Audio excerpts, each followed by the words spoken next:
The Israeli military is investigating the possibility that it has killed Hamas leader Yahya Sinwar in an operation in Gaza targeting 3 militants. In a statement, the military noted that the identities of those killed have yet to be confirmed and stated there were no indications that Israeli hostages were present at the site. If confirmed, Sinwar's death would mark a significant victory for Israel amid a series of high-profile assassinations of enemy leaders in recent months. As the architect of the October 7th attack on Israel that ignited the current conflict, Sinwar has long been a top target for Israeli forces. Hamas has not yet commented on the reports. Israeli military says it is checking the possibility that it has killed Hamas leader Yahya Sinwar. Sinwar is believed to be the mastermind of the 7th of October terror invasion by Hamas into Israel. We can now speak with GB News' Home and Security Editor, Mark White, for the very latest. Mark, a massive moment if this is verified. You were saying earlier the significance of this is huge. Yahya Sinwar, the Israeli bin Laden. What's the latest?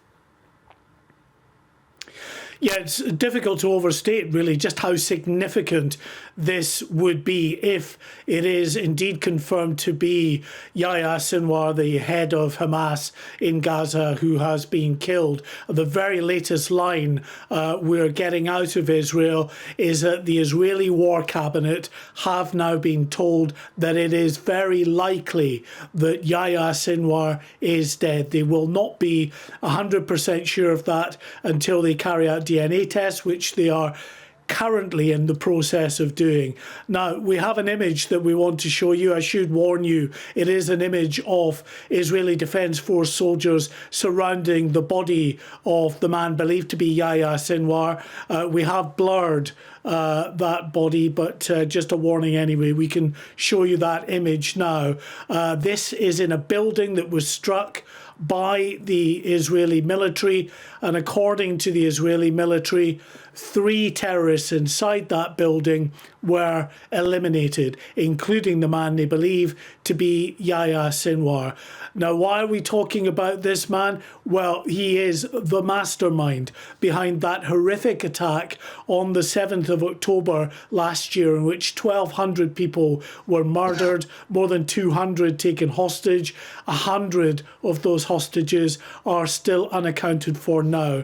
He is such a significant figure in terms of the Israeli population. For them, he is their equivalent to Osama bin Laden. So if this is confirmed, it is just the most enormous development and will bring with it some hope that perhaps after more than a year, there can be some kind of conclusion to that conflict in Gaza, because a lot of senior commanders in Hamas have been taken out of the picture over the past year. Now with the very top, the head figure in Hamas being eliminated, the Israelis believe, then perhaps the way is open for some kind of a settlement. The Israelis, Martin, have had some very significant successes in recent weeks with the killing of the political leader of Hamas, Ismail Haniyeh, in Tehran, and also the killing of Hassan Nasrallah, the head of Hezbollah, that other terrorist group to the north in the south of Lebanon, along with some very significant leaders from Hezbollah as well. But this, without a doubt, was the one scalp that the Israeli population, the government, the military were after. And tonight, this afternoon, it looks as though they have got their man. And Mark White, there's almost a grim irony in the fact if Benjamin Netanyahu had listened to David Lammy, to Sir Keir Starmer, to Joe Biden, to Kamala Harris, to Emmanuel Macron, and down their weapons, then this guy, Yahya Sinwar, he'd still be alive. Benjamin Netanyahu had his own idea. Looks like mission accomplished, taking down the architect of October the 7th. Mark White, thank you very much for that update. Always a pleasure. Thank you. Let's now speak with the Defence and Foreign Affairs editor at the Telegraph, Coughlin. Con, welcome to the show. A significant elimination if the evidence comes through, and the photographic evidence certainly looks compelling. I believe now we're at the stage of DNA identification.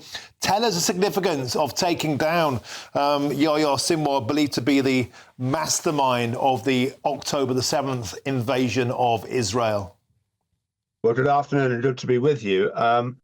This would be a very significant blow to the Hamas leadership. Sinwar is basically public enemy number one for the Israelis. And you may well have seen that there have been video posted of Israelis on the beach in Tel Aviv celebrating his demise. I think the Israelis still have to officially confirm his death, but it does look like they've got him. He was public enemy number one. As you said, he was the mastermind of the October 7 attacks. And so I think from Israel's perspective, if they have got him, it really will be a big nail in the coffin of Hamas. Let's not forget that when Israel launched its offensive in Gaza a year ago, Hamas had about 24 battalions of terrorists, and now they've got about 22. So, first of all, Hamas as a force has been degraded, and now if they've lost their top leader, this is a bitter blow. And Con, tell us about the significance of Netanyahu simply persevering with his mission. He said at the beginning, I will not stop until Hamas are eliminated. And yet we've had Joe Biden, Kamala Harris, Keir Starmer, David Lammy, Emmanuel Macron urging him for a more political, a more peaceful route. He didn't listen to them, and perhaps it's best he didn't, because by persevering this way, he has taken out, as you say, somebody of massive significance to the entire Hamas regime. Well, that's correct. I think a lot of Western leaders have been very naive about this.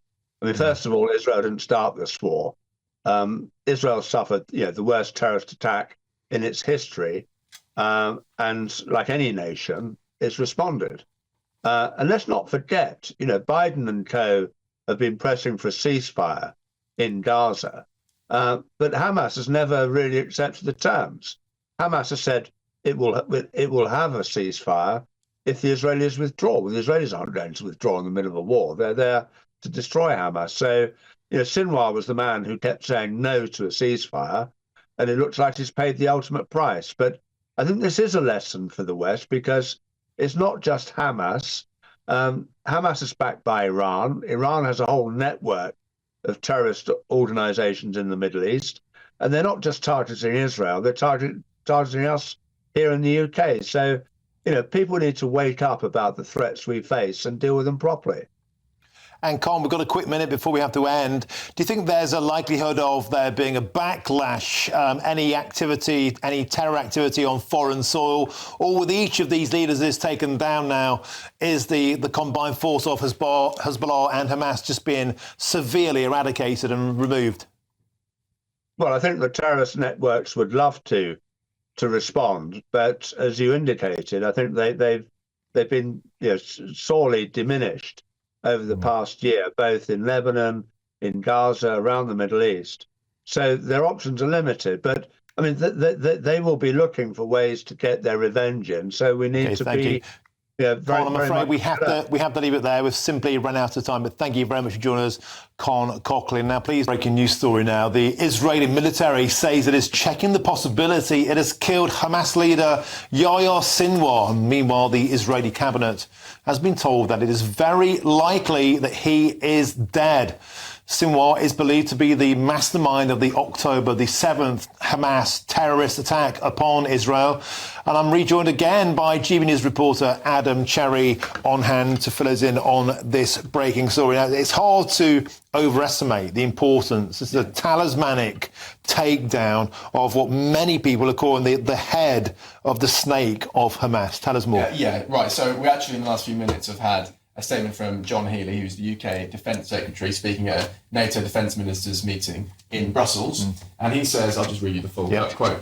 I believe we are still waiting for the confirmation from the IDF, as we said, waiting for DNA. I, for one, will not mourn the death of a terror leader like Sinwar, someone who was responsible for the terror attack on October the 7th. And I'm conscious, like the UK government is, that the triggered is not just the deadliest but this triggered not just the deadliest, darkest day for the Jewish people since the Second World War, has triggered, since more than a year of conflict, an intolerable level of civilian Palestinian casualties as well. So that's just come in the last few minutes from the UK Defence Secretary, John Healey. And just to make viewers aware, it's believed to be dead. There is some photograph evidence knocking about. We've seen they're now relying on DNA evidence to absolutely confirm that this body is Yahya Sinwar. If that is the case, as I said, this is basically the Israeli bin Laden, the number one operative behind that terror attack, the man that the IDF, that Benjamin Netanyahu, above all others, wanted to be eviscerated. And Adam Cherry, interesting, isn't it, how Western leaders have been queuing up to tell Israel to down tools, down arms. Yeah. Politics is the only way out of this. A two-state solution is the only way out of this. Benjamin Netanyahu, he didn't listen. He's a man on a mission. And it seems now the number one target, public enemy number one of the state of Israel, seems to have been eviscerated. Yeah. Well, as soon as they got Haniyeh, who was the political leader, they assassinated him.